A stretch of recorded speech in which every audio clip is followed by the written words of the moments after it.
ভারতীয় জনতা যুব মোর্চা বিষ্ণুপুর সাংগঠনিক জেলার উদ্যোগে আজ সোনামুখী বিধানসভার বিজে হাইস্কুল মোড়ে অনুষ্ঠিত হলো চাকরি চাই বাংলা কর্মসূচি।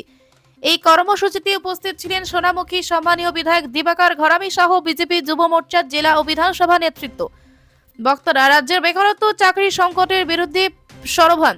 বাংলার যুব সমাজের ন্যায্য চাকরির দাবিতে আগামী দিনেও আন্দোলন চলবে বলে জানান নেতৃবৃন্দ। বাঁকুড়া সোনামুখী থেকে রেজাউল মণ্ডলের রিপোর্ট, পিস নিউজ বাংলা।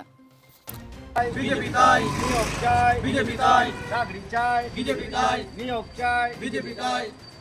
বন্দে মোর্চার পক্ষ থেকে আমাদের কর্মসূচি চাকরি চাই বাংলা। কারণ আগের 34 বছরে বামফ্রন্ট সরকার এবং বর্তমানে প্রায় 15 বছর এই তৃণমূল সরকার, তারা পশ্চিমবাংলার বেকার যুবক যুবতীদের চাকরি দিতে পারেনি, শিক্ষিতদের চাকরি দিতে পারেনি।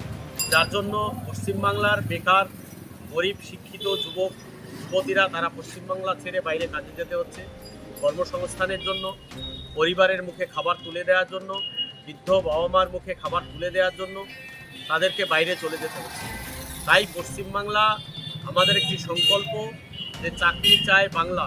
কারণ এই মুখ্যমন্ত্রীর অপশাসনকে সরিয়ে বাংলায় নতুন সরকার আনতে হবে এবং বাংলায় আগামী দিনে শিক্ষিত যুবক যুবতীরা যাতে চাকরি পায় তার ব্যবস্থা করতে হবে।